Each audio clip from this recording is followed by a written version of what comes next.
turn the mic on for this, right?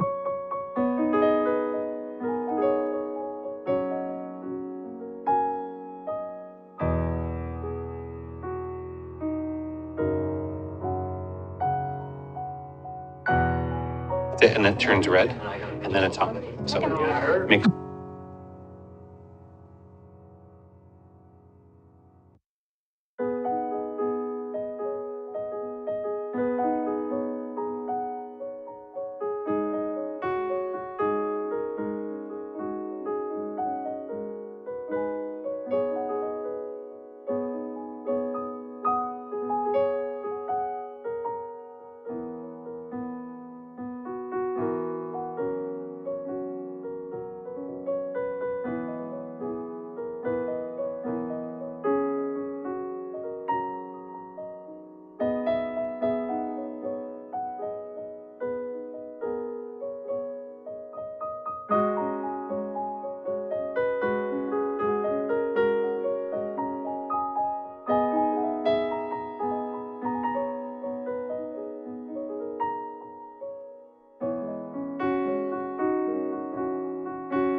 evening. I call the 2404th meeting of the Milwaukee City Council to order.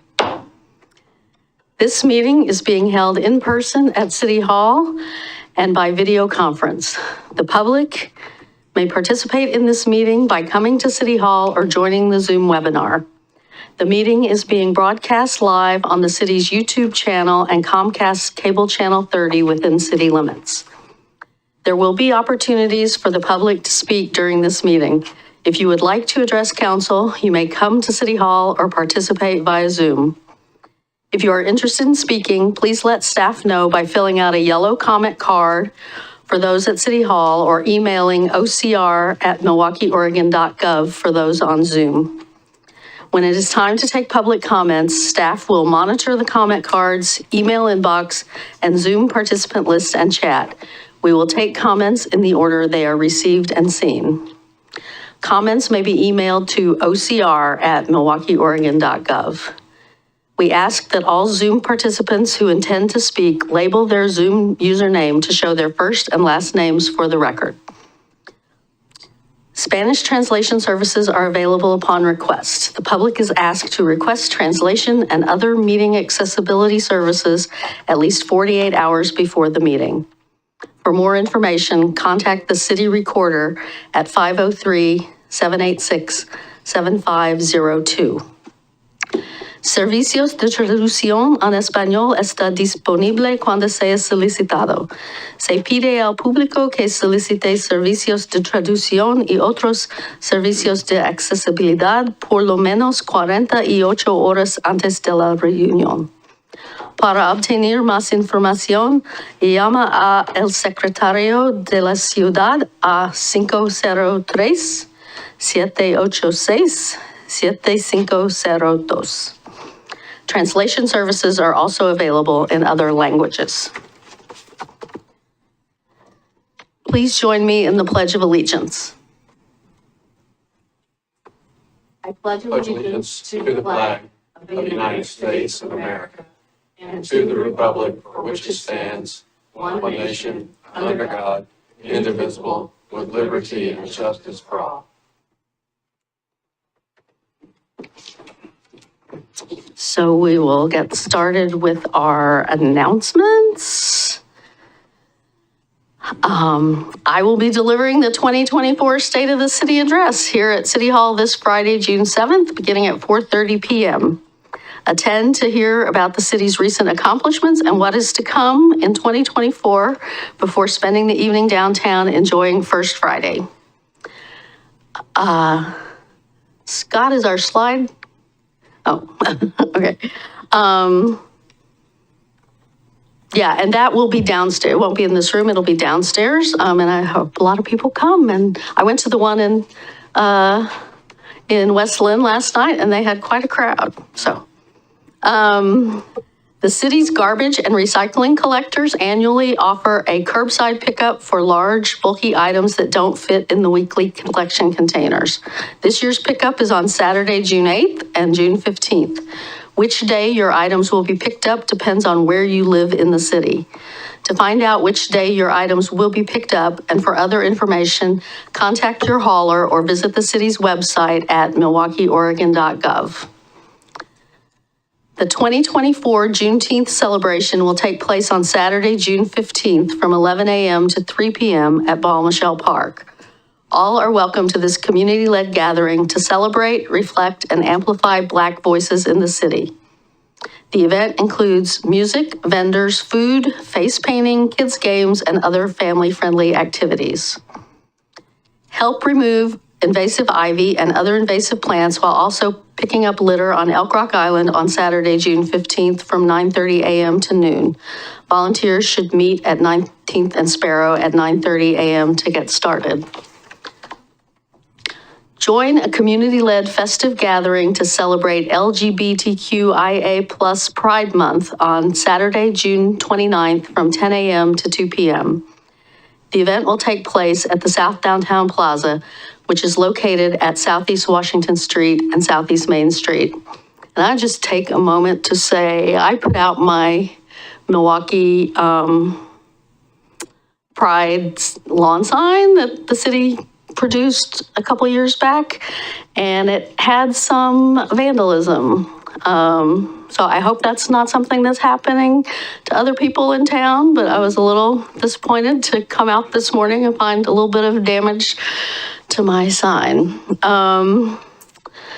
Anyway, the Milwaukie Arts Committee is hosting the 5th annual Porch Fest on the last 3 Fridays in July. Porch Fest is a free festival of performances on porches, driveways, and public spaces across Milwaukie.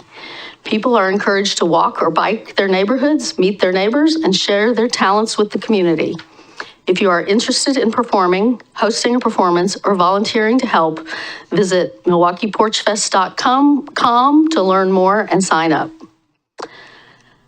For more information about each of these events and others, please visit the city's homepage at milwaukeeoregon.gov or call 503-786-7555. I would just also note that this Saturday is the second Saturday of the month, which means it's the monthly work party in Minthorn Springs. Is also kind of, and then we take a break in terms of working in Minthorn Springs for the summer, so there won't be work parties in July or August. But we're kind of wrapping up 5 years of team effort between the Milwaukie Parks Foundation and the the Wetlands Conservancy, which owns the Minthorn Springs property. So anybody wants to come out and pull some clematis and help us get the wetland ready for the summer months, which are hard on it, please come out on Saturday between 9:30 and noon. Any other announcements anybody has? I just want to correct again that the Pride event is 10 to noon, not 10 to 2. Oh, did it say 10? 10 to 2. So. Okay, yep. Oh, yeah, 10 to noon, okay. Note taken. Okay, all right, well, with that, we'll turn to the proclamation for Pride Month. Mayor and Beatty, did you want to read the haiku? Oh, sorry. Sorry, I forgot the haiku. And this haiku was submitted by a staff member, I believe, who is remaining anonymous. But I thought it was funny, so I put it here. That's too much bacon. Please bring me some kale chips, said no one ever. I will say, I haven't eaten bacon in over 30 years, and I happen to eat kale chips, but I still thought that was funny. And I invite people to send me haiku. Your haiku, I mean, I love it when they're Milwaukie themed, but they don't have to be Milwaukie themed. They just have to be G-rated, and you can send them to my email address. Always looking for haiku.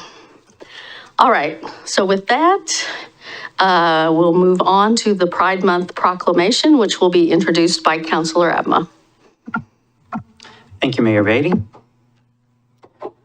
So Pride Month is an opportunity for us to celebrate successes and triumphs in the gay rights movement. It's also a time when we honor those who fought for those rights and were active in getting the rights. But I think it's also a time that for us to be mindful of how vigilant we have to remain to protect those rights. And I was asked a couple of years ago by someone why I and my now ex-husband didn't get married sooner, because we'd been together for close to 20 years. And I said, because we couldn't. It was illegal. And that seems like such a long time ago, a different era, when I couldn't marry the person that I was in love with. But it was illegal. And, you know, today if you were around in Oregon in the late 90s and the early 2000s, there were a lot of anti-gay measures on the ballot. And with marriage, with discussions of homosexuality in the schools, it was just one after the other. And I thought that we had left those times behind. But it seems like in the last couple of years, there's been some backlash to gay rights movement, to our trans community. And so I think we just have to remember to be vigilant. Not only have we had the Don't Say Gay legislation, there have been issues about drag queens, horrific attacks on the trans community. But also proposed and enacted book bans that target gay, lesbian, trans authors and subjects. And so I thought, as a part of this, our Gay Pride Month proclamation and the celebration, that it would be maybe nice to invite our library director and then an owner of a downtown bookstore, and that's Brent Husher and Sierra Cook, to help us introduce this proclamation and maybe say a few words about book bans, the impact that has on the community, on youth, and how harmful it is, and anything else that you'd like to speak about. And please introduce yourself so that the whole audience knows. Well, certainly. Thank you, Shane. My name is Sierra Cook, and I'm the owner of Spoken Word Books in downtown Milwaukee. And I'm Brent Husher. I'm your library director. I just want to appreciate you, Shane, and you all as a council and leadership for the city for, proactively appreciating and recognizing the queer community here in Milwaukee, because no community doesn't have queer people in it. They just choose not to acknowledge and engage and support. And I'm so, so grateful to be engaged in a community where that's not the case. I grew up in a very small town in Central California. When I was in middle school, there were very, very few, almost no resources for a young queer person growing up in this rural community. I would go across the street to the public library. I would sit in the corner. This is back when there weren't quite the index cards at the library, but they had computers. Phones didn't have connections to the internet. I would pick the computer in the back, facing the wall, so that nobody could see what I was Googling, as I frantically Googled gay, lesbian, bisexual, and looked over my shoulder to make sure nobody knew what I was searching for. Because I didn't see any stories. I didn't know anybody who had walked my path and spoke to my experience. And then the stories that I found at that time were not joyful. Annie on My Mind, I don't know who has like a background in old-timey queer literature, but Stone Butch Blues, Annie on My Mind, like the books that I did find did not show me a future that was joyful and fulfilling. Just wasn't there. So I know the value of making sure that every person sees a future for themselves where they are valued, their whole people, and their joy is reflected in the world. So that's honestly the driving force behind why we opened our bookstore, is to make sure that everybody sees themselves in a joyful story. I'm really grateful that Milwaukee is the community where that can happen. Milwaukee has been so overwhelmingly supportive of our bookstore ever since we opened, even before we opened. And for that, I am so grateful. At Pride this year, Spoken Word Books is going to be gifting books to families. We have specifically so that they can see themselves joyfully reflected. I'm really excited for that. Many community members have come forward and donated to that fund to be able to offer books to families and young people who deserve to see themselves joyfully represented. And we're excited to be offering an affirming space daily where people can come and see their stories joyfully reflected. That's awesome. I love the joy. Now let's talk about book bans for a moment. Less joyful. And also, good evening. Thank you for giving me the chance to talk, Mayor, councilors, my fellow city staff, and community. We are celebrating here in Milwaukee, and I appreciate it. But there are others throughout the country, and even in this region, that are working to ban books with LGBTQ themes and characters. This happens both in the public libraries and in schools, especially in schools. To create a welcoming environment for all and to protect intellectual freedom, it's vital that we allow our entire community to see themselves reflected in our books, our displays, and our programming. To say what you were saying, the see the joy, know that they are welcome, that they are a part of this community. So, what is that impact of removing those LGBTQ books from library staff, or from from libraries? That is an attempt to erase the core identities of members of our community that we're trying to welcome. I'm 100% on board with individuals and families making their own choices about what's right for their families to read. It's also really important that we draw a clear line that we're not making that choice for everyone's families. When a book is removed from a library, that choice has been made from everyone in that moment. But here's the good news. In my nearly 2 years in Milwaukie, we've not encountered any request to remove materials from our shelves.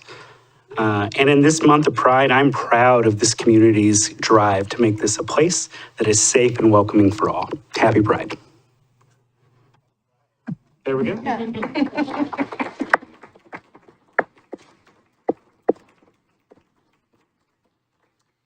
Just thank you again, both of you, for coming. And to your point, Sierra, I remember, I grew up in the South. I'm from Kentucky, and I didn't know of any openly gay people in my family, friends, school, nothing.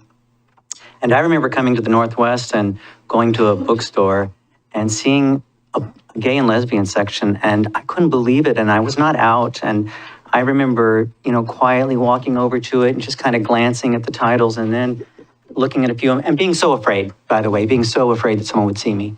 So books are so powerful and they can be affirming and everything. They're just, I'm really glad to hear that we haven't had any requests, Brent, for our library. And I just want to say that Milwaukie is a progressive, welcoming community. I'm so glad that I live here. In my time on this council, I have never once had a comment or anything regarding myself. The person that preceded me on my first term here was an openly gay counselor. I'm going to be followed by an openly gay counselor. So it's a very progressive, opening community, and I'm so happy to be here. And I hope that we can continue to support you and your bookstore and whatever we can do with the library to make sure that the book bans don't happen. Thank you. And thank you, Mayor, for giving me the time.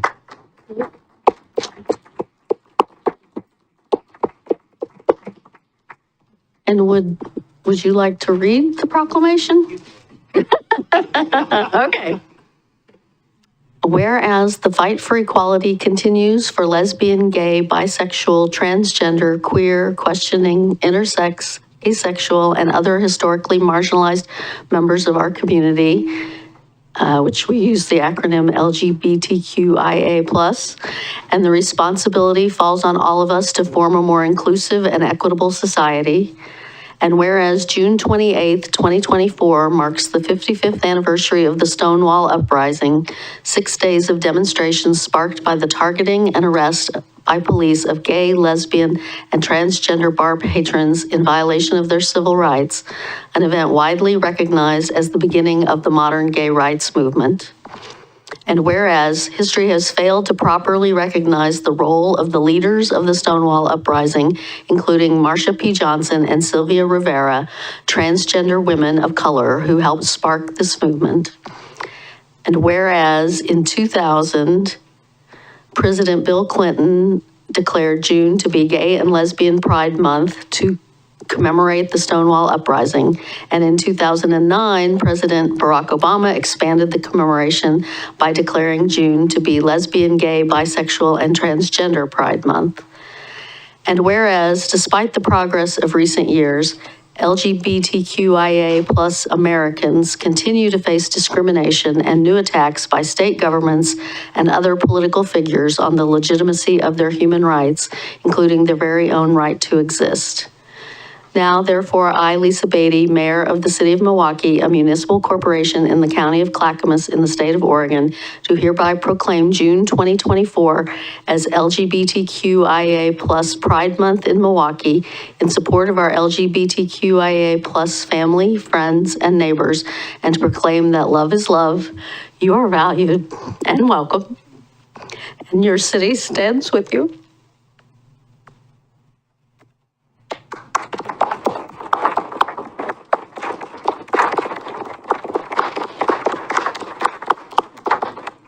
Thank you guys for coming and joining us. Thank you.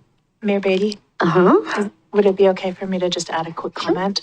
I just wanted to mention that while Milwaukie is incredibly welcoming and inclusive, especially around these and many issues of diversity, we are in a county where proclamations like this are not heard at the dais. They're not on the agenda. And I think then that means that Pride is not just a celebration, but a call to action. And so as we see the love of all of our members of our community across Milwaukee. I think that we need to remember that that expands beyond our city boundaries and into the rest of Clackamas County.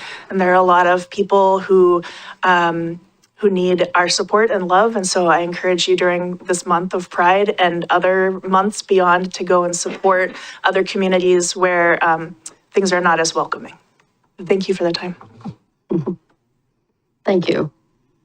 Excellent note. And yeah. Okay, with that, we will turn to the Juneteenth proclamation. And that will be presented by Josh Freeman, who's one of our planning commissioners and also a member of our arts committee, and his children, Miles and Naomi Freeman. And while they're getting settled, I'll just note, as it was in the announcements, but our Juneteenth event, Josh and former Council President Desi Nicodemus have been key in planning Juneteenth events here in Milwaukee, and their third event, I believe, is coming up on June 15th. Fourth. Oh, okay, fourth. Sorry about that.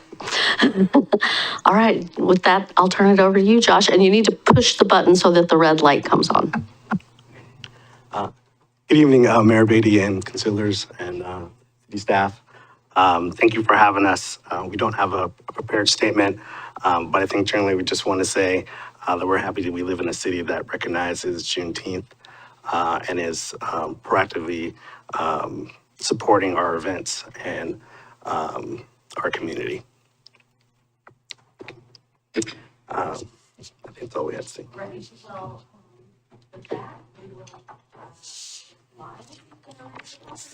Miles and I will both go over the proclamation. Yes. But he will start off for us. A proclamation for the commemoration of Juneteenth as an annual celebration of Black African American liberation. Whereas President Abraham Lincoln first issued the Emancipation Proclamation effective January 1st, 1863, declaring enslaved people in the Confederate States to be legally free. However, the proclamation could not be enforced on lands under Confederate control. On April 9th, 1865, Confederate forces surrendered, effectively ending the Civil War. On June 19th, 1865, Union soldiers arrived in Galveston, Texas, the westernmost state of the Confederacy, bringing news of the president's order freeing enslaved people 2.5 years after it was first agreed. This day, marking the end of chattel slavery in the United States, has since come to be known as Juneteenth. And whereas Oregon's constitutional ban on both slavery as well as residence by free African Americans laid the foundation for generations of economic hardship, exclusion, and discrimination against Oregon's Black African American community. And Whereas through other systems of oppression, such as sharecropping, Jim Crow, exclusionary and destructive housing and transportation policies, denial and disruption of voting access, and mass incarceration, the plunder of Black bodies and Black wealth continue past slavery and persist to this day, affecting the physical and mental health, safety, education of, and opportunities available to Black African Americans. And whereas, despite these obstacles, Black African Americans in Oregon have been and continue to be dynamic and vital community members and leaders within our state. And whereas Juneteenth has been celebrated in Oregon since 1945, McClure peoples moved to Portland from Oklahoma to work at Kaiser Shipyards and introduced it to her co-workers. And whereas the city of Milwaukie, the state of Oregon, and the federal government now recognize Juneteenth as a legal holiday. Thank you so much, Miles. And Josh, and Naomi. I will read that last paragraph. Now, therefore,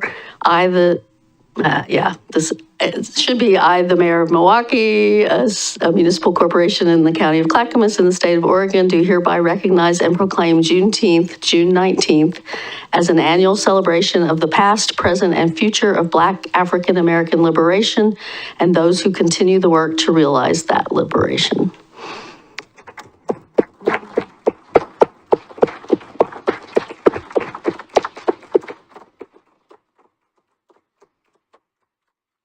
we appreciate you guys coming out for that and look forward to the festivities on June 15th at Paul Michelle Park, once again, as was in the announcements, but just to repeat it.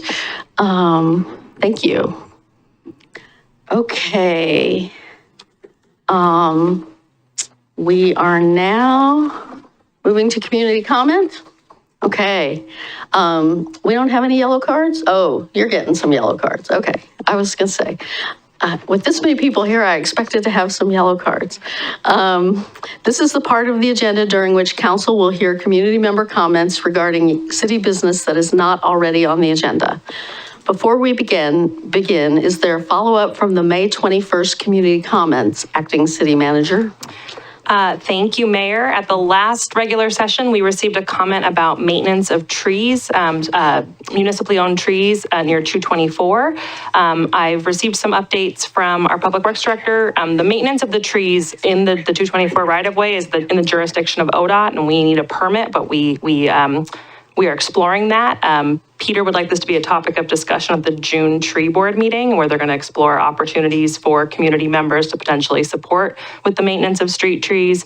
Peter also pointed out that we do have a contract with Friends of Trees that includes street pruning maintenance, and that's something we can explore as we have this conversation with the tree board. So that's the only follow-up. Okay, thank you for that. Okay, I do have some comment cards.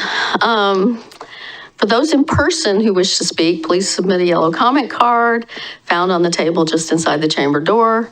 If you are on Zoom, please use the raise hand reaction to alert staff that you wish to speak, and when instructed to begin, click the microphone option to unmute yourself. If you are calling in through Zoom and would like to make a comment, dial *9 to raise your hand. You may also submit a comment via email to ocr@milwaukeeoregon.gov. Before you make your comments, please state your name and city of residence for the record. If you would like the city to follow up with you, please submit your contact information to ocr@milwaukeeoregon.gov. As council has other business items on the agenda this evening, speakers will be limited to 3 minutes each. Because information provided during community comments may be new, this is not the time for discussion, but the city manager will respond at the next council meeting to those comments that require follow-up. So I'm going to ask the council president if he'll be our timekeeper. Okay. And we did get some written comments, looks like several, which will go in the record for the meeting, and staff will distribute those to us after the fact. But we will start with Nicole Madigan.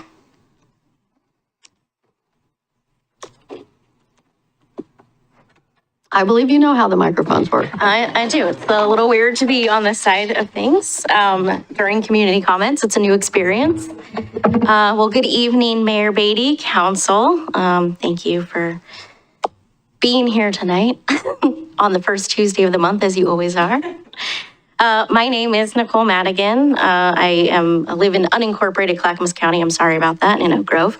Tonight I am before you not just as the Deputy City Recorder, but also as the local AFSCME 350-5 Union Secretary. I have worked for the city of Milwaukee for 5.5 years, and I've been a part of this community off and on since 1998, where I attended Milwaukie Middle School and graduated from Milwaukee High School. I truly feel as though I found my calling in public service. I love working for the city, and I love knowing that my work directly impacts and supports this wonderful community. In order to provide the best support for this community, employees need to be the best versions of themselves. And to make that happen, employees need a good work-life balance. This point was raised by the City of Milwaukee's employees many times throughout our engagement process that was conducted during the development of the internal strategic engagement plan. Unfortunately, here in the U.S., our work culture is primarily one of work above all else, even at the risk of one's health. While I do not feel that this is the message that is set by the city, the combination of societal pressures, the environment of being short-staffed, and the increased cost of living lends itself to employees feeling guilty for not taking time off. To top it all off, it seems everyone has increasingly become more and more busy, and there are just not enough hours in a day to find time to replenish all that we need to bring our best selves in every day. For me personally, outside of work hours, I balance being the main point of contact for my disabled mom, my 85-year-old aunt, and my husband, who also works full-time, and I are also small business owners. In our region and across the country, the question is being asked if a 4-day work week could be the answer to the issues that arise from burnout caused by a lack of work-life balance. I know that I and several of my colleagues would benefit from having a 3rd day off. Imagine having time to balance the chore list with replenishing your social gauge, having a real rest where you don't feel guilty for shoving off something from your to-do list to spend valuable time with your friends and loved ones. Rest, checking off our to-dos, and spending time with those that fill our cups make us balanced, less stressed, and more focused. Besides the health, social, mental, and potential financial benefits for staff, there are also financial benefits to the city as well. As we are trying to find creative ways to cut costs, utilizing something like a 4-day work week could bring the city and its employees mutual benefits. Thank you so much.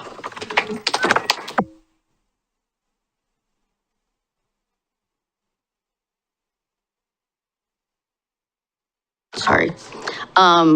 We do traditionally give 10 minutes to organizations, and I understand that Jacob Lehrbach and Adam Haru are going to present on behalf of the union as a whole, so we'll give them the 10 minutes. So 10.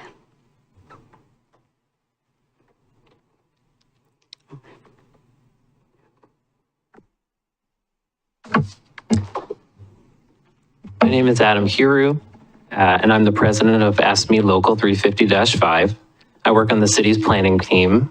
Thank you, Mayor Beatty, Councilor Stavanger, Councilor Kasrabati, Council President Massey, Councilor Abma, and Councilor-elect in the back there, Will Anderson. Congratulations on your reelection or your election. I know that you'll be involved in this conversation eventually.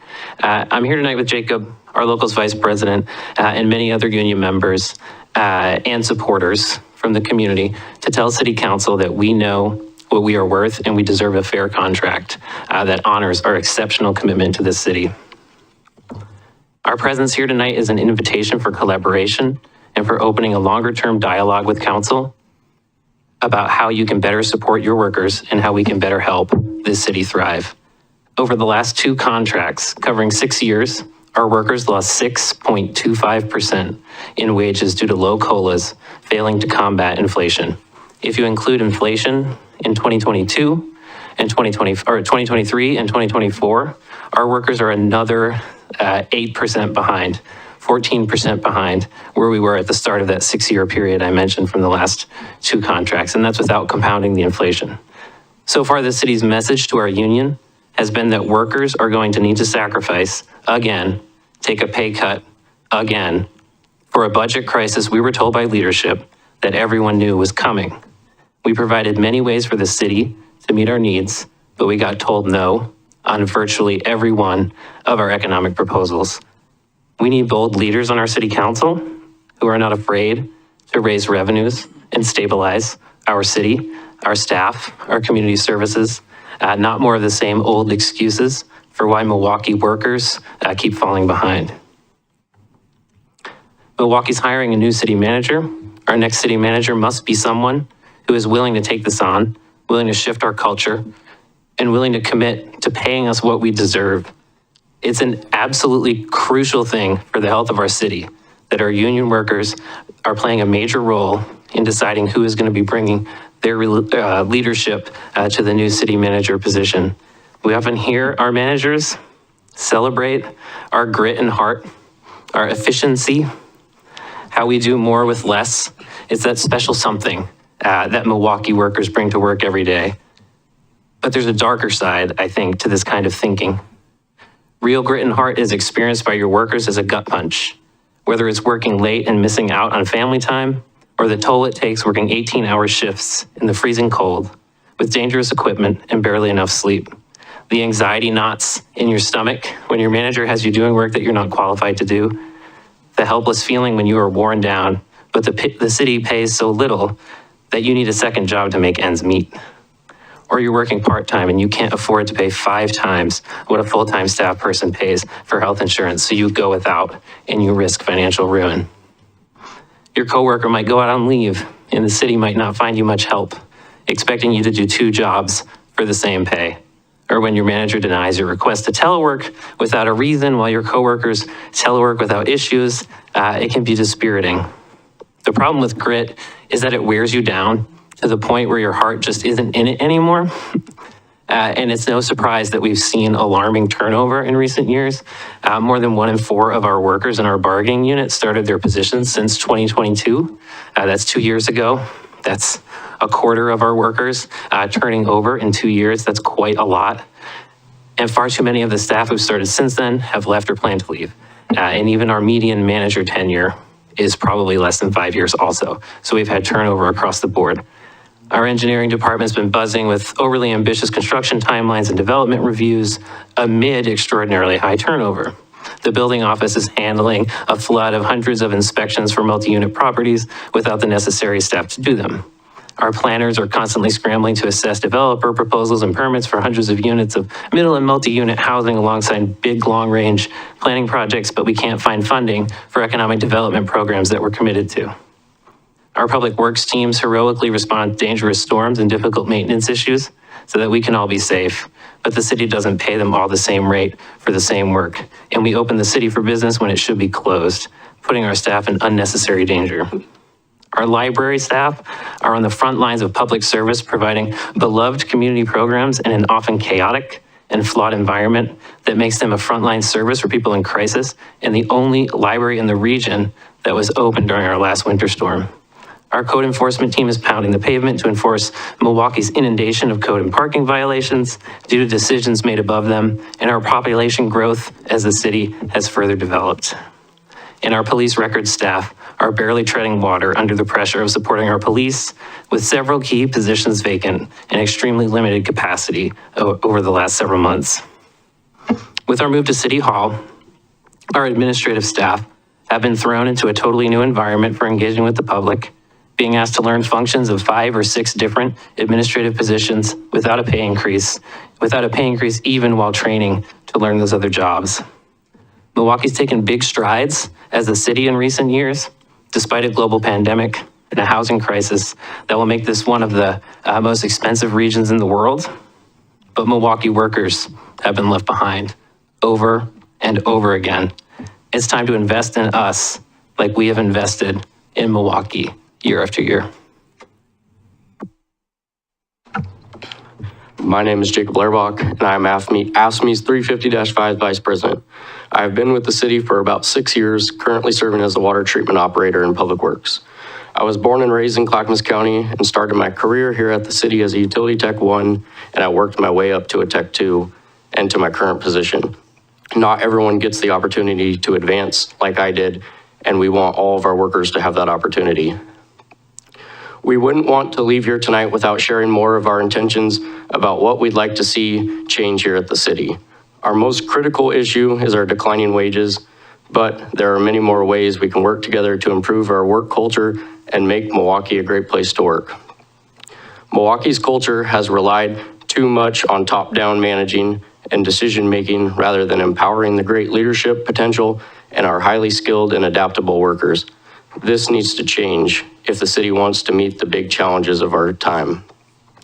Milwaukie workers support our union with 97.7% union membership, and we have shown that we know how to work together. 2, more than 75% of our unit has participated in crafting our bargaining priorities. We have had more than 20 members show up to our first bargaining session, 40 wore green to show support at our last all-staff meeting, and another 20+ members came to witness the city's response to our opening economic offer. Our member meetings routinely draw 30+ engaged members. Our members are fired up as ever, and we are united in support of better wages and working conditions. We are organized, and we are the experts at what we do. We know many members who are feeling discouraged with the time here at the city, folks who are considering leaving for better pay, better culture, after seeing what the city wants to pay us in our next contract. We don't want to lose any more of our members. We want a shared commitment to improve the culture, pay, and working conditions. We have been losing far too many highly talented workers for far too long, and it has cost us dearly. It's time for the City Council to step up and ensure that we stabilize our city and our community's services during this critical time of change. We need you all to show us that you respect and value us much as we respect and value our shared mission as stewards of this great place. Thank you.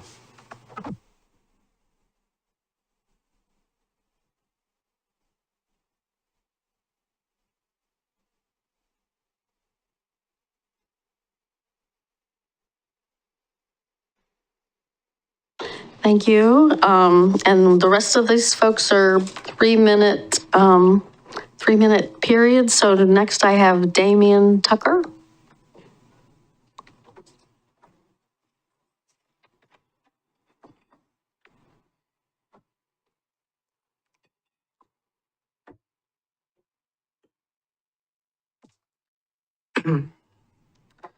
Good evening. My name is Damian Tucker. I'm going to be speaking on the behalf of Emily Bushland, who lives and works here in the city of Milwaukee. City Council, I would like to start by saying I love Milwaukee. For 10 years, this is where I live, work, play, shop, and where my son now attends school. But it is becoming increasingly harder to do so. I've worked for the city for 5.5 years, and now I'm at the top of my pay scale after multiple attempts to grow within the city. After taxes and deductions, I bring home $3,500 a month to support my son and me. I rent a 2-bedroom, 1-bathroom apartment for $1,650 a month, which I feel fortunate to have found here in the city of Milwaukee. As much as I would love to live at Henley Place, Axle Tree, or 7 Acres, I can't afford $2,200 or $2,600 a month in rent.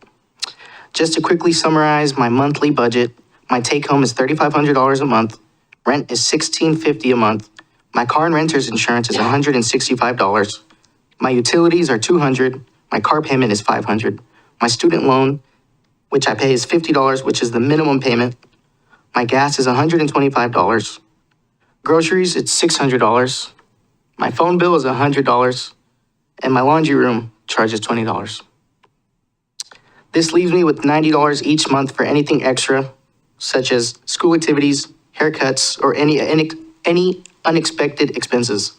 I couldn't afford childcare if I was lucky enough to find it, and I'm thankful that my team works with me to accommodate a schedule that fits both my needs and the city's needs. I'm doing everything that I can to live as frugally as possible, bringing my own lunch, making my coffee at home, and taking advantage of free lunches at school, but it's not cutting it. I'm currently looking into a second job to make ends meet, but as a single parent, it's difficult. I'm asking you to show us that we matter, and the way to do that is by giving us the raise that we deserve, making it possible to both live and work in our sweet little city. Thank you for taking time to listen to me. Respectfully, Emily Bushland. Thank you.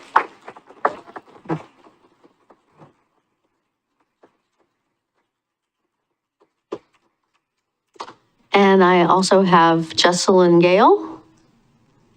And I believe this is the last of the AFSCME folks that I have. If anybody else wanted to talk, please get your yellow card in. Hello, Mayor Beatty and Council. Thank you for taking the time to listen. My name is Jesselyn Gale. I am a union member working at Leading Library, where I've been for more than 20 years. I'm also a city resident. I've been a city resident for most of my life. I am reading the following testimony on behalf of one of my coworkers, Nicole Tetrick, who also works at the library. Hello, my name is Nicole Tetrick, and I have worked at the Leading Library as either an on-call or part-time employee for close to 13 years. I love being a part of the Milwaukee community and working for the city. I have some concerns, however, about the cost of healthcare benefits for part-time employees here. I think we can agree that healthcare is a very important issue. Every year since I have been eligible to have healthcare benefits through the city, I look at the cost and try to figure out how it would be feasible financially to access it. The truth is, it's still too expensive. For a family of 4, the cost is currently between $550 and $600 per month, depending on what plan you pick. For a full-time employee with the same number of family members, the cost is less than $120 per month. I work 25 hours per week. An employee is considered full-time if they work 36 hours per week. There are only a certain number of full-time positions available at the library. In the past couple of years, there have been 3 added, and one of these I was offered because of my seniority. Part of the problem for me is that there are employees with less seniority than I that need these benefits and hours more than I do. Yes, I need them too, but I have a spouse that helps provide benefits for me. They aren't great benefits, but it's more than having nothing. I would have felt immense guilt over accepting those full-time hours. I passed on those hours in part to make sure a person who needed them more than I could have them. It is truly an awful position to be in. I just don't believe that the gap between what a full-time employee pays and what a part-time employee pays should be so extreme. I work 11 hours less per week than an employee that would be considered full-time, and I have to pay 5 times the amount that they do for the same insurance plan. I'd like to see the city take on a larger portion of the cost. I think that this is the responsible and ethical thing to do. Thank you very much for your time today. Thank you.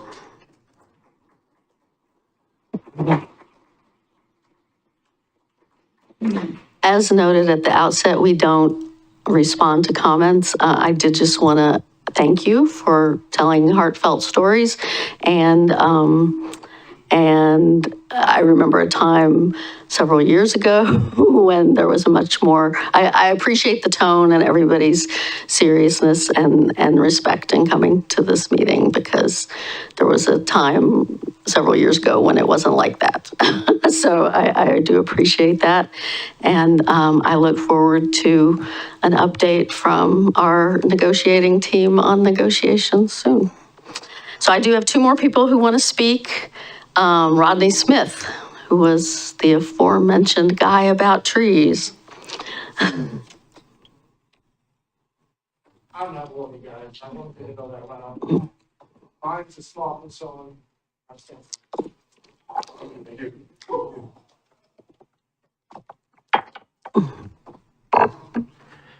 Thank you. I have actually been in contact with ODOT myself. We've had a lovely call, conversation with Rachel. I passed on my menus, how to make gumbo, and she told me some fairly interesting factoids that I thought I could bring to the city council. But we have such a large crowd of more deserving people than me to be up here complaining and standing upon a soapbox to describe a tree. Even though I find trees one of the most important things, it is by the fact that the tree exists, gives shade to people. And the fact that these good people behind me have come up here to fight for something that I truly understand. And it's moving to be in front of such good people. That being said, my conversation with ODOT was quite enlightening. They told me that I could take as much property around ODOT as long as I filled out the paperwork, which they sent me. They told me they would love to see what I would design. Would I like flowers? Do I want to put certain trees? They were like carte blanche, but talk to us. I find it disingenuous that it took me 15 minutes and a few recipes from my grandmother's cookbook to find some common ground with people that live not only in Salem, but all the way in Portland itself. And it's hard. There is a disconnect between the two of us as in a group of people that I truly believe I have my people behind me, even though we've never met. But I understand the disconnect between the city government and when it comes to the workers here. I am but a volunteer. And my ideas are minuscule into the actual walking people behind me. And I feel small and insignificant, but I still believe our environment is something to be enriched, taken care of. And in fact, we should have the opportunity to reach out to our local governments and city statewide to find these common grounds. Now, I would be glad to sit down and have a discussion with Peter, with Courtney, to explain my situation and how I believe what we could do to better the city in some small marginal way. But I do want to say thank you guys for coming up here to have this conversation with the city. It is sad that I feel like I'm usually alone screaming into a void, but I feel invigorated that there are such people here that will stand up for at least $3,500, man. I've existed on $3,500. It was good. Thank you, guys. Thank you. And Will Anderson. Will, oh, there he is. Okay. Thank you, Council. My name is Will Anderson. I had not been planning to speak today, but I just want to say that the courage that we saw from all of our ASME members to come up and speak in front of management about the challenges that they're facing, it's really, really moving. I'm a former IBEW Local 89 member. I come from union households. I know that a union is the pathway to getting into the middle class, to preserving wealth, and to making sure that we have equity in our system. Yet at the same time, we see real challenges that we're having as a city to maintain that equity and to fulfill that promise to our workers, who I know we value so much as council to be able to implement the things and the vision that we have. I appreciate, we had a really challenging budget cycle, and we asked staff to hold the line. At the same time, it is a policy choice, the budget level that we're at. And as we go forward for the next 2 years, I really call on us all to look at this budget and to have the same courage that these workers demonstrated, going forward to voters and having a conversation about what we need to adequately fund the services to reflect our values here in Milwaukie and to be able to give the workers the support they deserve. So I thank you for the time, and thank you to all the ASME members who came today. Thank you.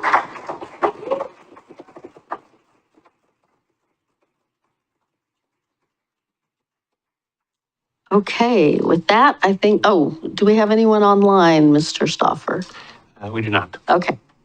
Okay, so with that, I think we're finished with public comment, and we will move on to the consent agenda. Tonight's consent agenda includes minutes of the City Council May 7, 2024 work session and May 7, 2024 regular session. A resolution appointing a lot of people, so hold on. Sarah McCoy, Benjamin Dewey, Hamid Shabata Bennett, and Gabriella Ugarte to the Arts Committee.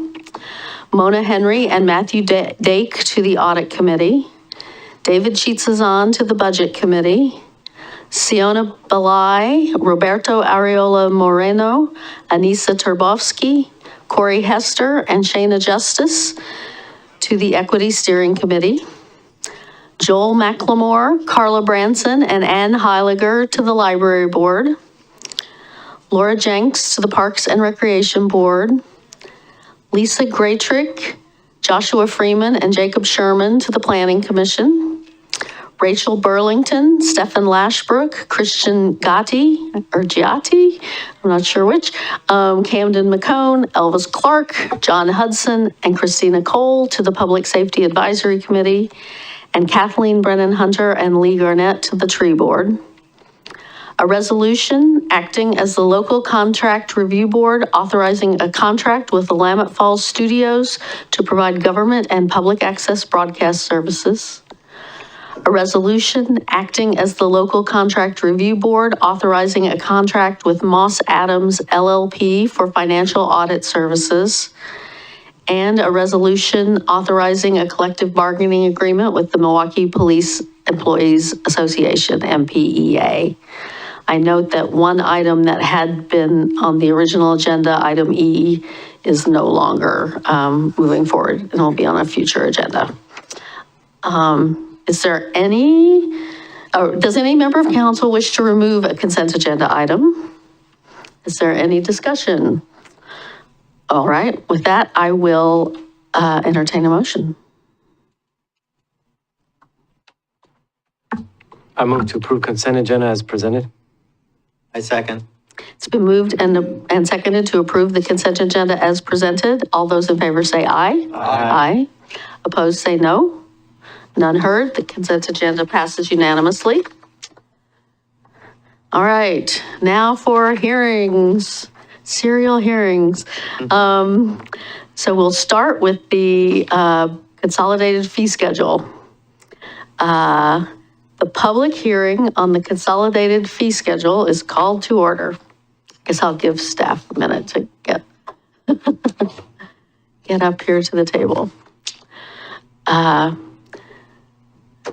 public hearing on the consolidated fee schedule is called to order. The purpose of this hearing is to hear the staff report, take public comments, deliberate, and consider adopting the revised consolidated fee schedule. Does any member of council wish to announce actual or potential conflicts of interest? No, not seeing any. Before Michael starts, I will just say I appreciated the staff report here. I thought it did a nice job of highlighting, the big changes in the fee schedule. And I thought it was a really good summary overview of the meeting we had a month or 6 weeks ago on the fee schedule. So I appreciate that. Of course. Yeah. Hello, everyone. I'm Michael Osborne, the Finance Director, and I'm going to take a second to welcome Matthew Deeds, who's joining us as Assistant Finance Director. I am very excited as we're now full staffed in the Finance Department, and over the last 5 months, it's been a haul with audit and budget and everything, and Matt comes from the Oregon City School District. He comes with a CPA, and he comes with doing the ACFR and running an audit. He's been an auditor before, so I am very excited to have him here and want to welcome him. Great. Well, thank you. Welcome, Matt. Do you want to say anything? Sure. Thank you, Michael, for the kind introduction. And I'm really happy to be here with the city. It's just my second day, but it's definitely been a positive experience from the interviews and through the whole process in the first couple of days. So I'm excited to be here and look forward to working with everyone in the city. And it's a pleasure to be here this evening and get a taste of what a council meeting is like. So thank you for having me. Well, and your timing was good for you, maybe not so good for Michael, that it happens at the end of the budget adoption But process. we do tend to do this as part of hazing in the finance department. Like, welcome, you get to be in front of council. So with that, we can start with talking about fee schedule. We came here again on April 2nd and had a proposed fee schedule that we laid out to everyone. And we are here today to make that go into effect.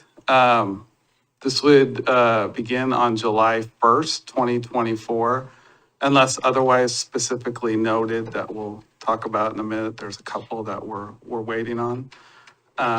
This document is a fluid document, so it's updated throughout the year. What we're proposing for our fee schedule now can change when we bring something to you. This is just what we're proposing as a whole for the beginning of the cycle. Our goal is to accurately recover the cost of doing this work to bring it back to the city. And so when we went through and looked at the fee schedule, we kind of just did it on a per basis approach. We didn't do it on a sweeping approach, meaning like starting at zero and calculating all the costs back. Maybe something in the future, that's something we can look into more, but I think that these costs accurately reflect the money to bring back to make the city whole for the work that we do.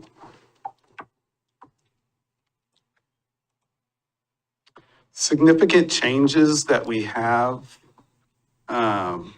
going forward are, I can just kind of highlight them here, but they're all in the staff report. Erosion control fees were updated. There were some planning control fees. Water SDCs were increased to be updated with the 5-year Seattle construction cost index. Something I wanted to touch on quick too was Bancrofting fees. That was something that you all talked about during our work session. These are fees that cover just the city of Milwaukee's portion of SDCs for new developers. And on average, those are about $2,000. This does not cover the county SDC fees, which are significantly more. So it's a lower cost point that we're looking at. These Bancroft fees came in 2011 is when we started doing them. To date, we've only done 3 so far, so they're not very common. What we're trying to do by bringing it from 2% to 5% is capture the admin costs of our staff's time to do the work. And basically, our thing is administering and maintaining the loan, doing liens on properties so that we're guaranteed recouping the cost of the loan. And that can take staff time for it. And we're trying to also come in line with other area jurisdictions who kind of have a similar fee, and CRW's is 5% too. So we're trying to bring it in line with the region. So the final point too is that people looking to get SDCs can go to a loan at a bank for a cheaper cost. When we're taking the city's money and loaning it out, it's a small amount of money, but it's also taking that portion of money away from other things that the city could be doing. So we're trying to discourage the city being loaning this money and encouraging going to bank, which you can get the loan at just the prime rate. So I think I gave maybe a little too much information there, but I just wanted to catch everybody up on that. Next slide. Our utility rates moderately increased, 1% for water, a little decrease from wastewater, and no change in stormwater. These were all approved by the CUAB during an April meeting when Peter and I went through and let them know of all the changes. The significant change in this fee schedule is the right-of-way license fee that we're proposing on electric and natural gas providers. We're proposing that goes from 5% to 8% of gross revenue. I can come back to that in the next slide a little bit, but that's a significant change. The final thing is we're keeping our solid waste rates, no change in that at this time, but in July, I'll come back to you with our consultant on solid waste, Chris Bell, and we can talk about that and at that time.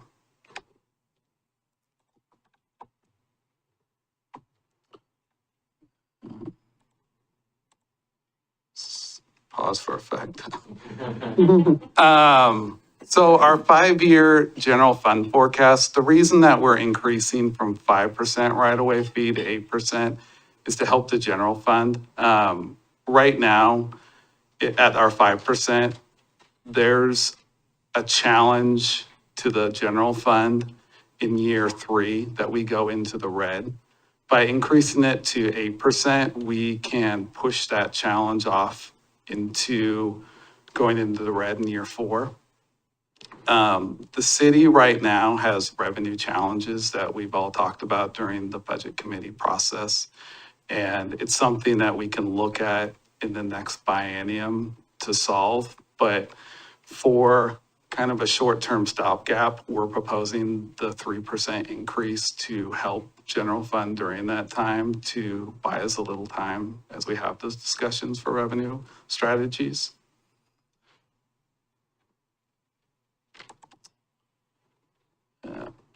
This is all I have for the fee schedule proposal. If there's any questions or anything, feel free to ask. The revenue sharing is a separate hearing, That's so a we have to separate finish. hearing that's Okay, next. okay. There's 4 of them tonight. All right. Does council have any questions for staff? Oh, sorry. I am off my script. Have we received any additional correspondence? Have we received any correspondence on the topic? No, we have not. We have not. Okay. All right, does anyone wish to comment on the proposed consolidated fee schedule? The council will now take public testimony on the proposed fees and charges. I will recognize speakers and any questions should be addressed through me. So do we have anyone who's looking to testify? Do we have anyone online? Do I need to read the rest of this script since no one's here to testify? Okay. So, staff obviously should not have any response to testimony since there was no testimony to respond to. Does council have any questions for staff? I'm not seeing any. Okay. If there are no more questions, I will entertain a motion to close the public comment part of the hearing. I move to close the public comment part of the consolidated fee schedule adoption hearing. I second. It's been moved and seconded to close the public comment part of the consolidated fee schedule adoption hearing. All those in favor say aye. Aye. Aye. Opposed say no. None heard. The public comment part of the hearing is closed. Is there any council discussion?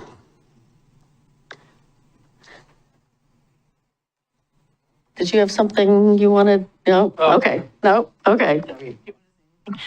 We were huddling around the elderly housing mobile home fee. That's on, what page is that on? It is RS 80. Yeah, thank you. So I think maybe not in this cycle, but perhaps next year, we might be interested in looking at that. I'll be taking a What concept. section is that in? It's section 14 utilities. That page number is 38. Thank you. Yes. I have a concept that I'll shop around in the long session around property taxes for manufactured structures and mobile homes. And if we are successful in that, then I think there might be some interest in adjusting what our fees look like for those structures. Yeah, pretty much what she said.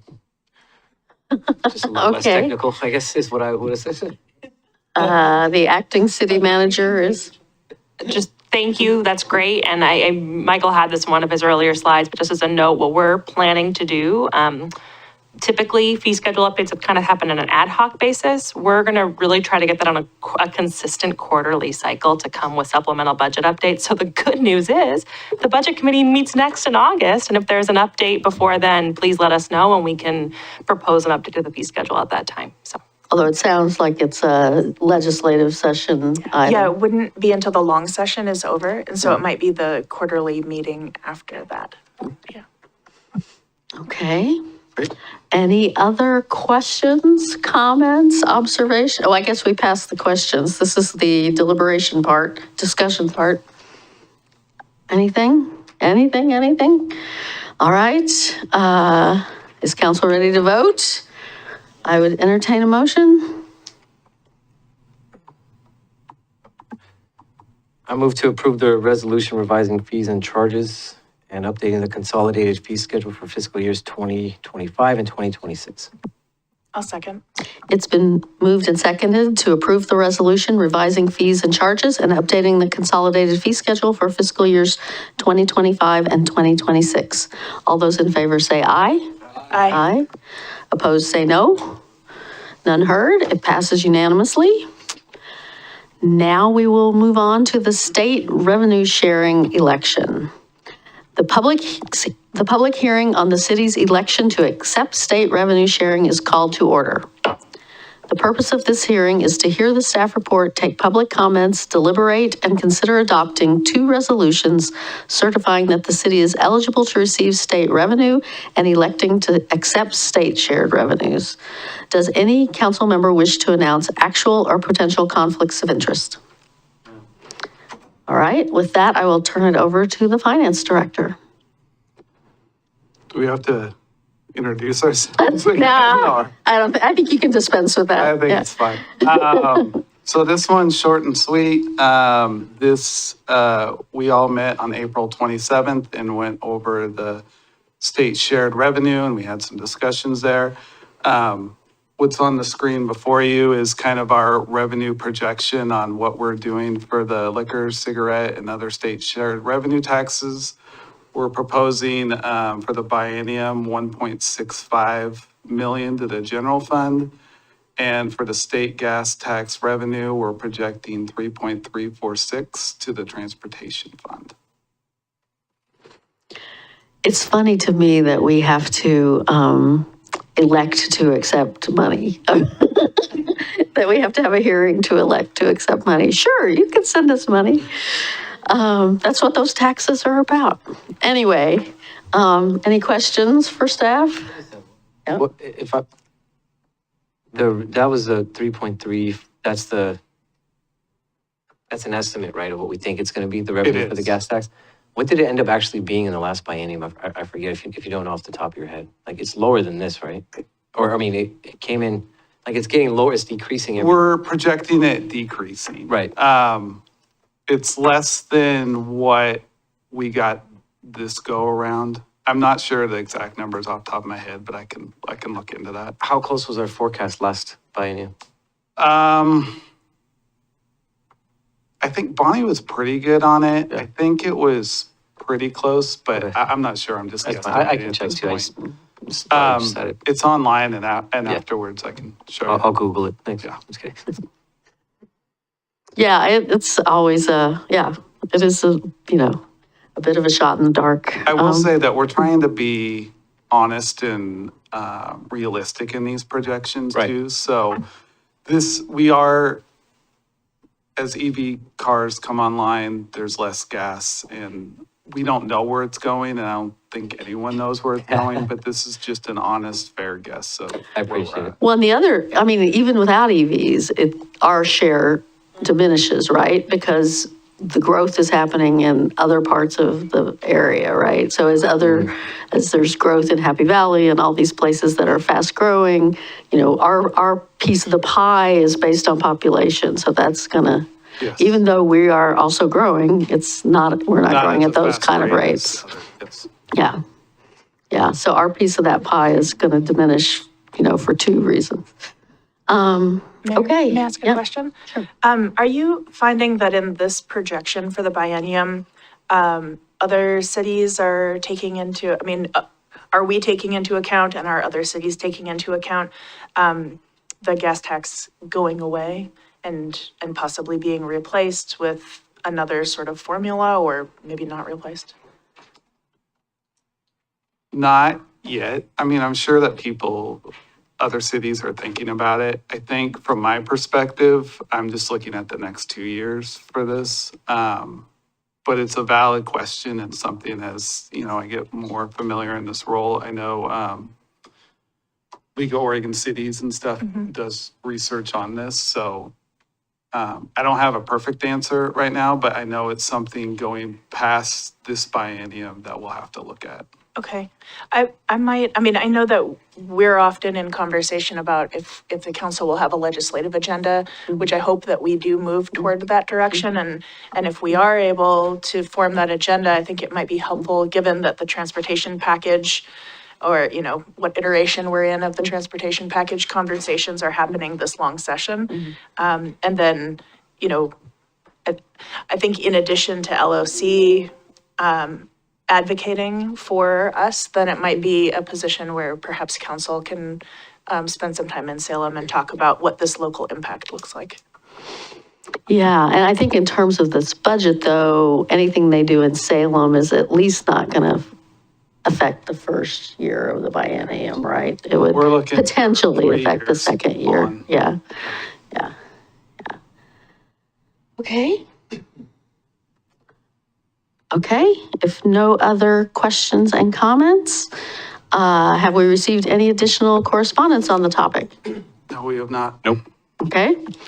If there are no, don't I have a public? Oh, I guess, okay, here we go. Does anyone wish to comment on the proposed acceptance of state shared revenues? No one in the room, no one online. Okay, I will skip that part of the script then. Does council have any final questions? All right, if there are no more questions, I will entertain a motion to close the public comment part of the hearing.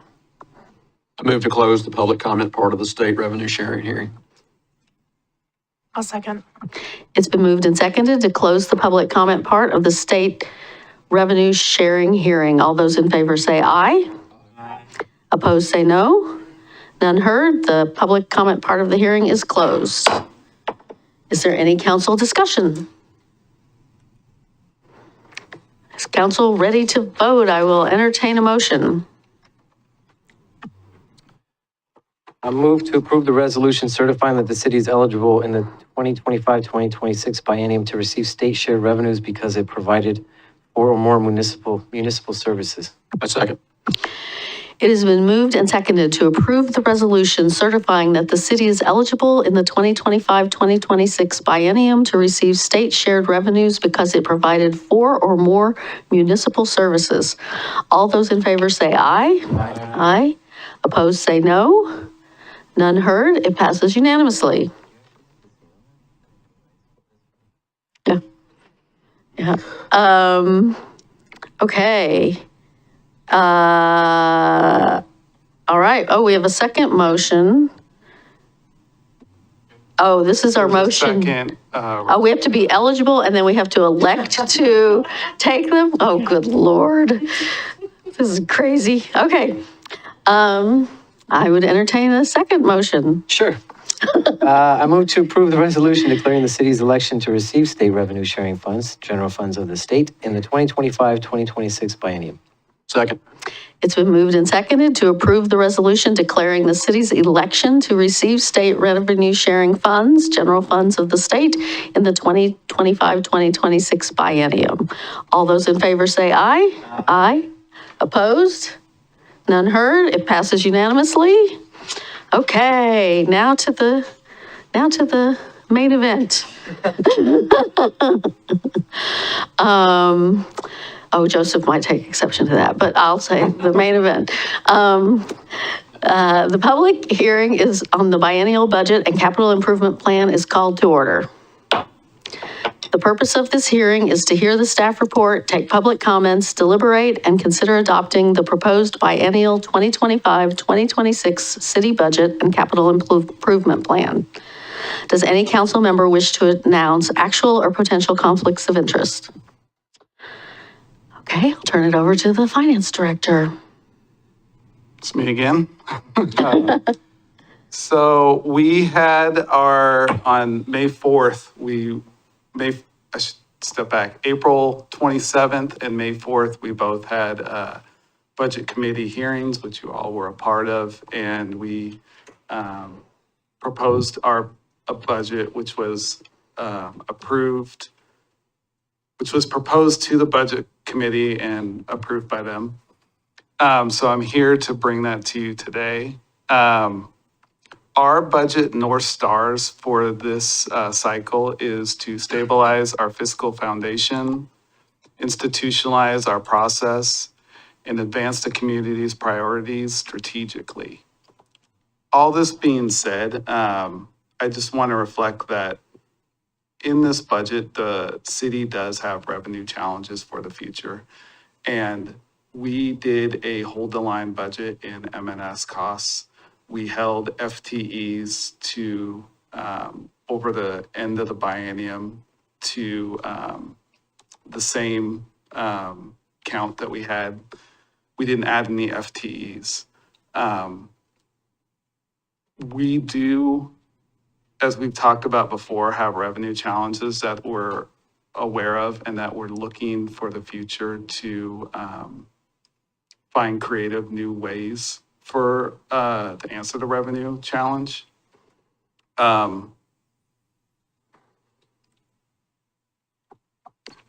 For this biennium, this budget is solid going out past 3 to 5 years. That's where we're getting into the red, and that's where we have to start looking out. I think we all know that and are all aware of that. But I just wanted to bring that up going into this. The total citywide budget that we're looking to approve is 192 million. Our city's tax rate, I believe, stays the same as at 4.1367.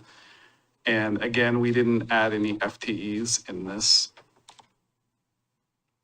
I kind of kept this one short and sweet, but if anybody had any questions on the budget or anything, I'm here, happy to answer. Any questions for staff? All right, I'm not seeing any. Have we received any correspondence on the topic? Nope. Nope, okay. And do we have anyone wishing to comment on the proposed biennial budget and capital improvement plan? No one online? Okay, I will forego that script then. Council, last chance for questions of staff? This is not a question, it's just a comment I wanted to make for the public who may be watching these proceedings, live, or they're watching a replay on YouTube. We're considering some pretty important things, our biennium budget. And if you're not familiar with the process, you may think that, boy, they're making a big decision without a lot of discussion.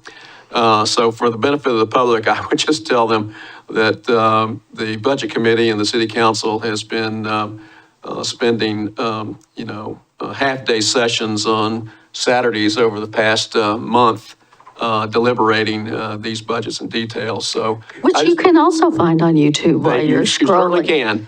But for those who just want to look at the highlights, I would just tell them that there was a lot of work behind this on the Budget Committee and City Council staff. Absolutely. Can I add too, just if anybody from citizen member or anything has any questions, you can feel free to email me or now Matt, and we can answer any questions that the public has. Occasionally I get emails from them and I welcome them, so. Great, that's good to know. And if you don't, you can find finance pretty easily on the city's website. So you can find these guys that way. Okay. If there are no more questions, I will entertain a motion to close the public comment part of the hearing.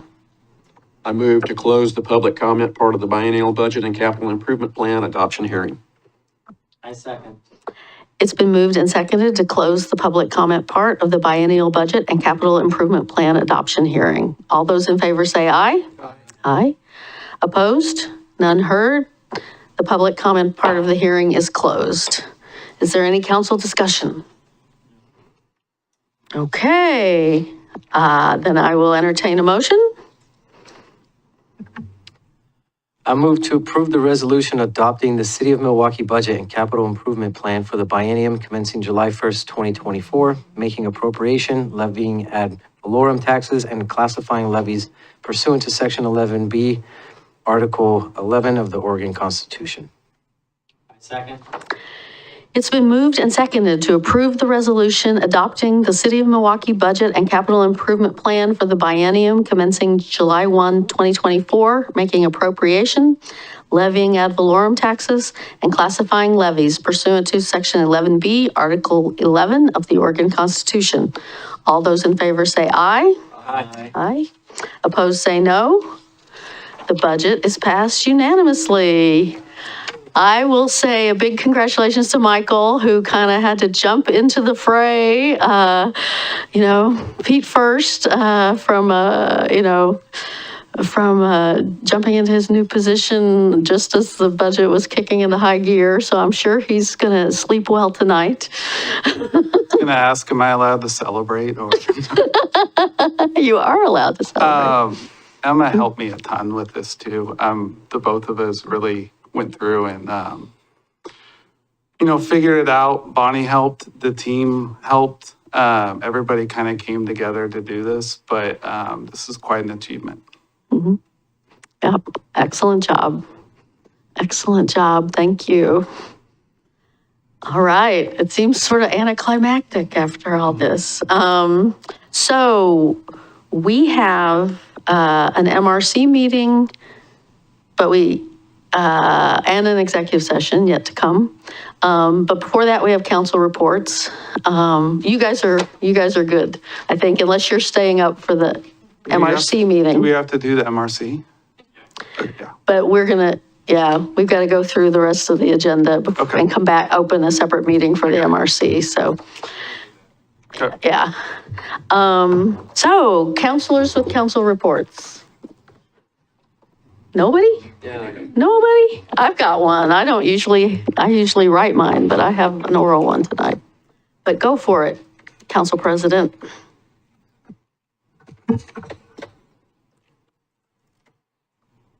Sure. So this is the Nikki Wick board meeting from May 15th. We had a presentation from the Molalla River Watch, which is one of the older watershed councils. They're doing good work down there. They've been in operation since 1992. And so it was good to just get some comparisons between the watershed council's activities.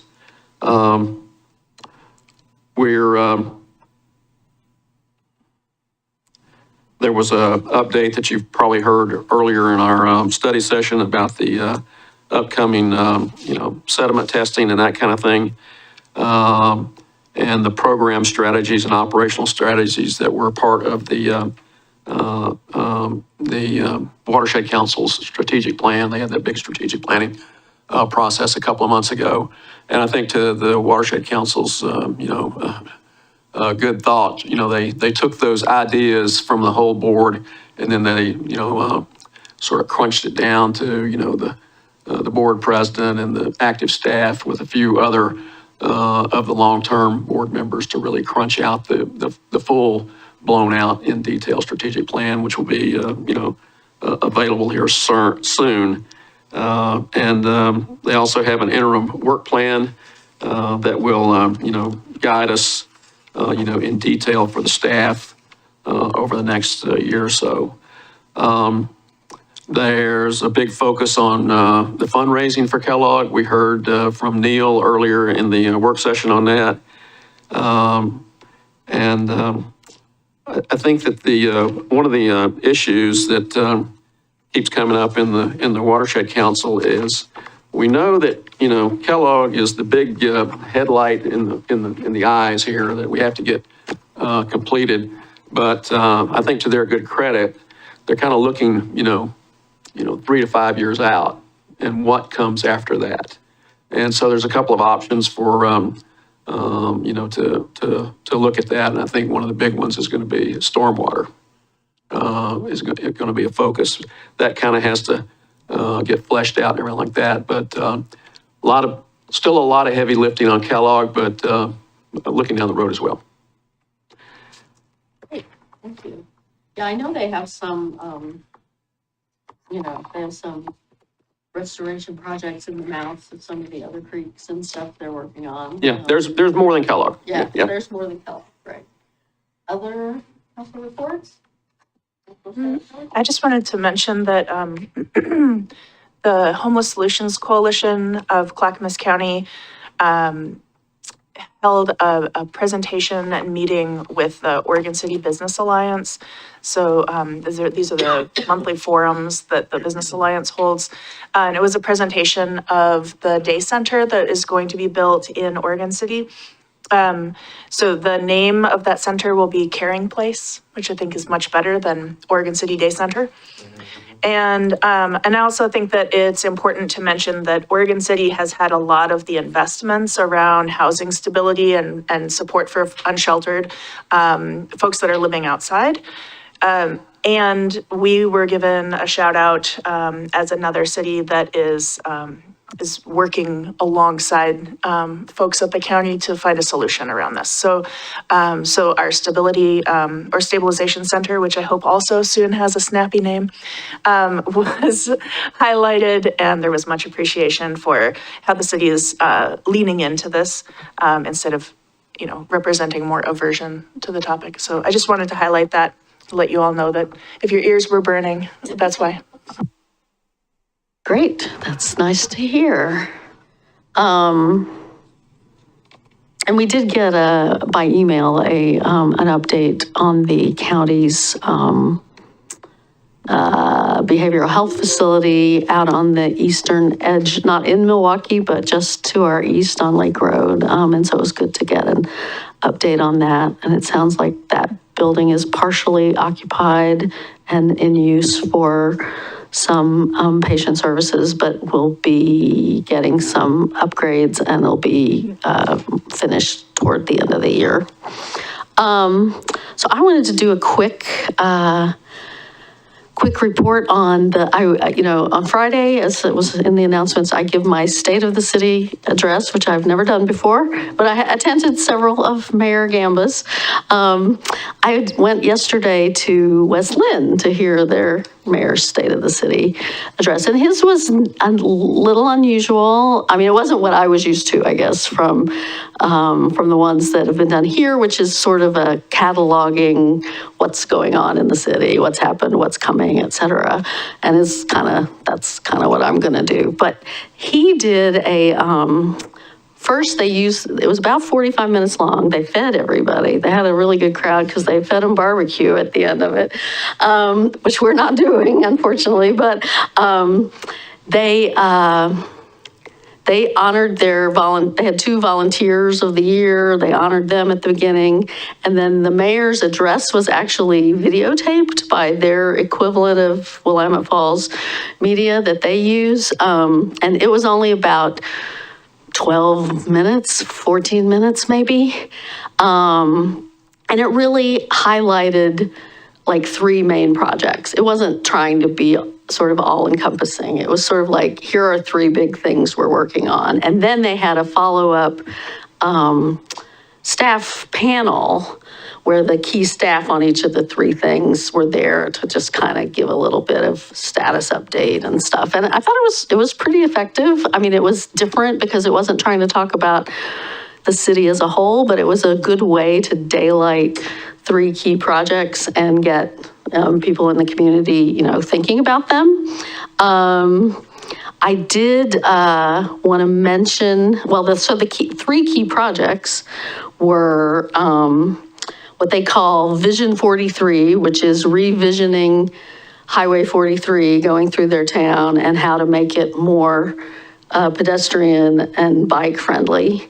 I do recall that they got some MTIP money several years back for some improvements there, but there's obviously still lots to be done there. So they call that Vision 43. They have a website about it. They are also looking, and this is something I think they've been talking about for years, but they're finally sort of honing in on a development plan for their riverfront area around where the, Blue Heron, where the mills are and the Willamette Falls on their side of the river. And then, which they also have, that's westlandwaterfrontproject.com. And then they're also looking at a rec center. And it was a really interesting conversation about, they had a sort of visions of an indoor pool and gyms and other things and this really expansive rec center, and the cost projections have them scaling that back and eliminating the pool. They're going through some surveys right now, having some surveying done, and then we'll probably make a decision later in the summer about what scope of a rec center project to take on or what scope of funding they'll need to go out for that. But it was interesting to hear, those kind of conversations.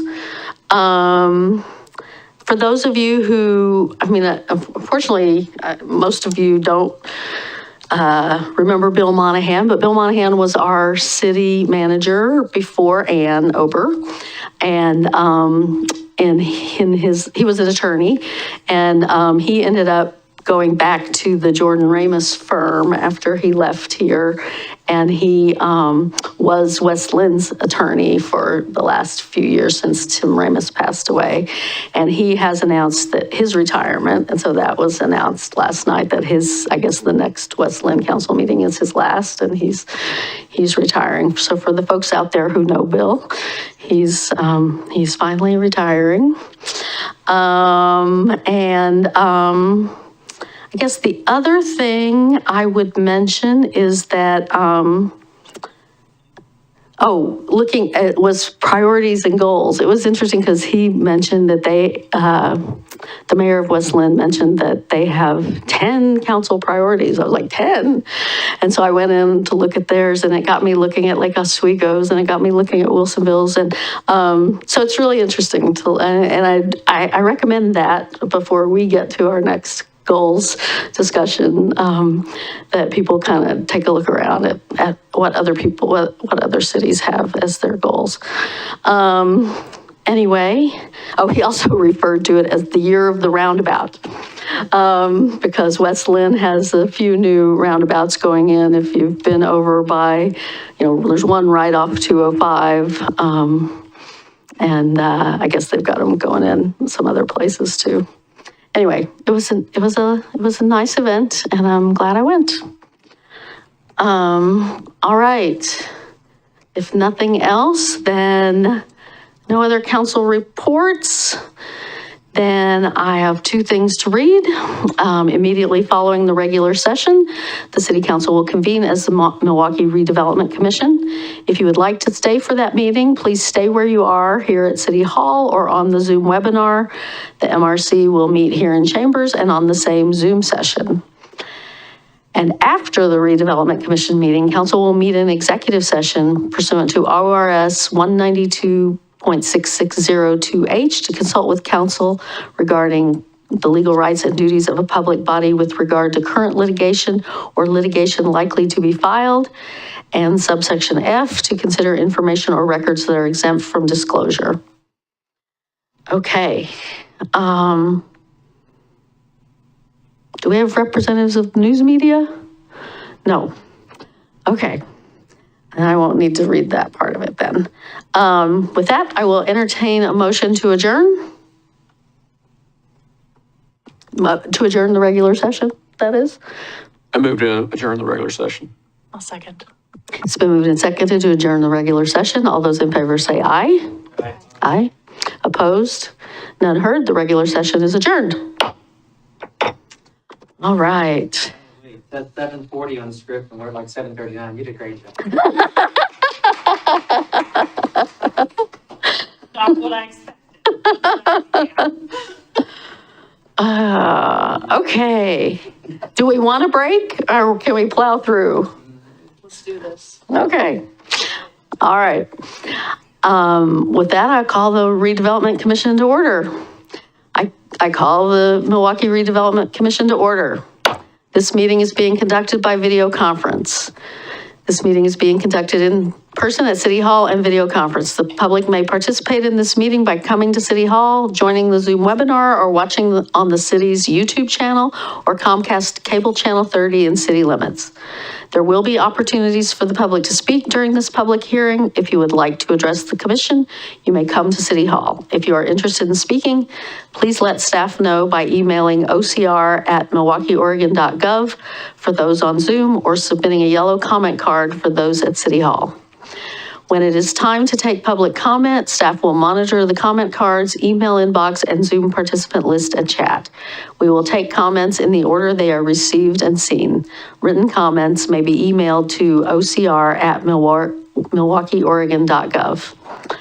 Spanish translation services are available upon request. The public is asked to request translation and other meeting accessibility services at least 48 hours before the meeting. Servicios de traducción en español está disponible cuando sea solicitado.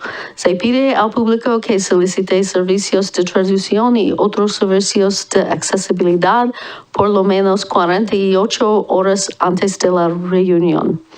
Para obtener más información, llama a el secretario de la ciudad a 503-786-7502. Translation services are also available in other languages. So the first order of business is to approve minutes. Is there any discussion about the March 19th commission minutes? If not, I'll entertain a motion. I move to approve the March 19th, 2024 Redevelopment Commission meeting minutes. I second. So moved and seconded to approve the March 19th, 2024 Redevelopment Commission meeting minutes. All those in favor say aye. Aye. Opposed say no. None heard. The minutes are approved. All right, I'll turn it over to the city recorder. Thank you, Commission Chair. It's a privilege to be with you this evening, and I have just a quick report that the resolution requested for the commission to approve is a list of appointments or reappointments to the Redevelopment Commission's Community Advisory Committee, the MRCCAC. We thank those folks for expressing their interest in being reappointed and serving on that committee, and staff asks that the commission approve that resolution. Great. And actually, I'll just take this opportunity to thank all the staff members who helped with the interviews and the counselors. All the counselors did some section of the interviews, and some of the staff members here in the audience did some of the interviews, and it was there were some long evenings involved in that, and I appreciate everybody standing in and all the residents who showed their interest. We got a lot of interest, and we got some good people on commissions. So it was a double up year because in addition to those long nights for the interviews, council commission had the budget hearings to go through. And yeah. And I also want to take a moment to thank Deputy Recorder Nicole Madigan for her work in shepherding the process. And best laid plans, always something happens. But we've made it through another cycle, so thank you, Nicole. Yes, definitely thanks to Nicole. So with that, I will entertain a motion for the appointment of these new members.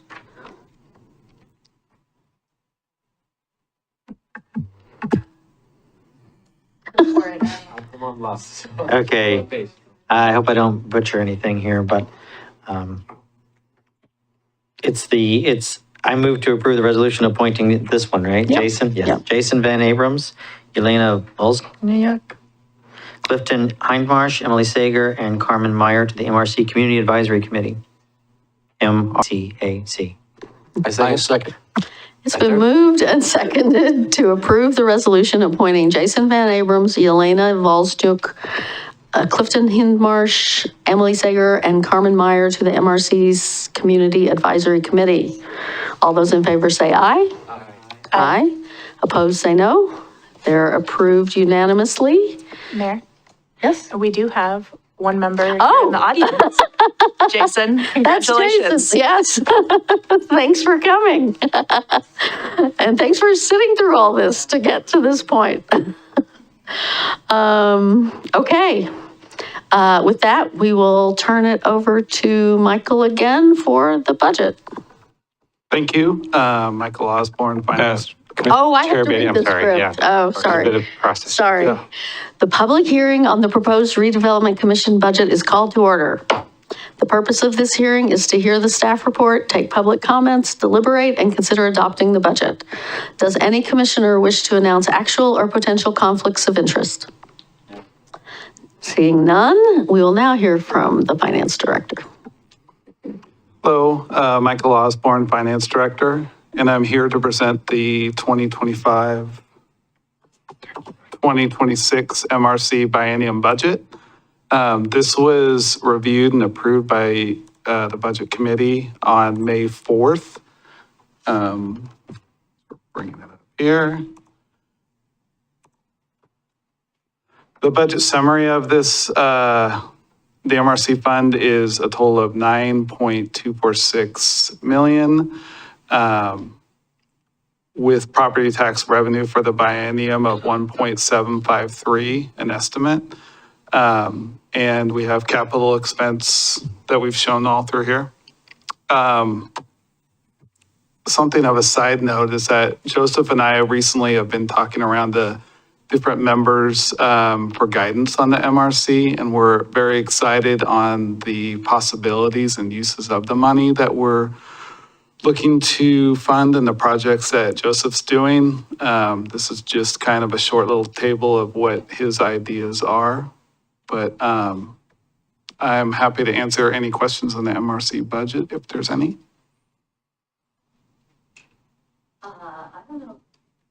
I don't have questions, but I am excited about, we've had this urban renewal area for about 8 years now, 7 or 8 years, and it's finally, this is the budget where we're going to actually spend some money and see some improvements in town. So, all of these are exciting ideas, and yeah, looking forward to it.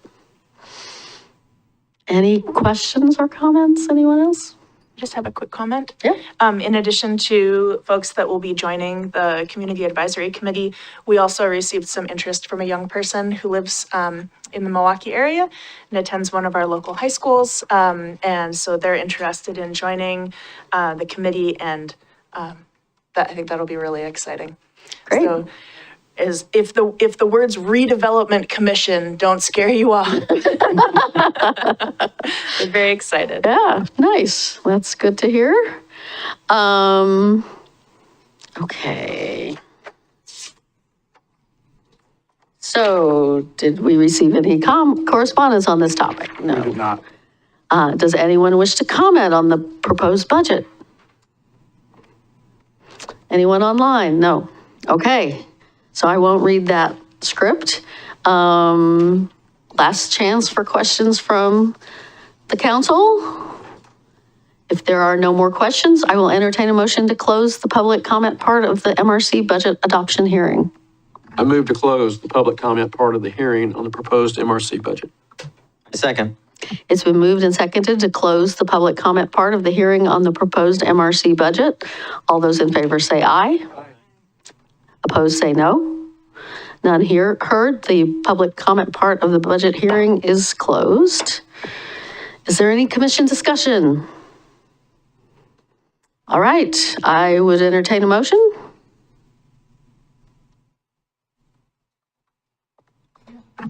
I move to approve the resolution adopting the budget for the biennium commencing July 1st, 2024, making appropriations and declaration of tax increment. I second.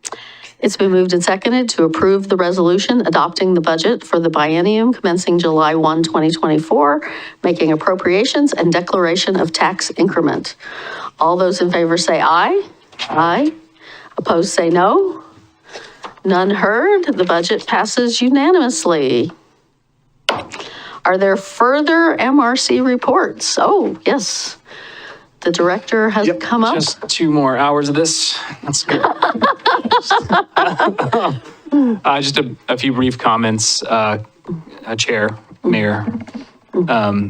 Joseph Brillo, Executive Director, Commissioner, staff enjoyed, you already spoke to one of the updates I was going to give, which is a young person being interested in being part of the advisory committee. We're following up with them and to see if that interest will last for at least the first task. All right, sweet. And the second update was just to give you a little background on what's going on with the economic development related programs, and that I'm currently working with our city attorney, our acting city manager, as well as finance on getting the grant agreements kind of drafted out template, as well as the admin side of things. So getting that process dialed in over the next month or 2. So the hope is we'll launch these programs in July, late July, hopefully, as fast as possible. But that's what I'm sticking to. July is the goal. And that's it. Also working with the community development director, actually, on that as well. There you go. Just seeing if you're still awake. He's difficult, so. That's it. Thank you. Any questions? Happy to answer them. Any questions for anyone? No? Okay. Well, all right. So with that, as previously noted, after this meeting, we will meet in executive session. I'm not going to read that again. I read it already. I will entertain a motion to adjourn. To adjourn the MRC. I move Commission. to adjourn the Milwaukie Redevelopment Commission hearing. I second. It's been moved and seconded to adjourn the Milwaukie Redevelopment Commission hearing. All those in favor say aye. Aye. The opposed say no. Okay. The commission meeting is adjourned. All right. So all that's left is our executive session. And are we going in there? Or are we?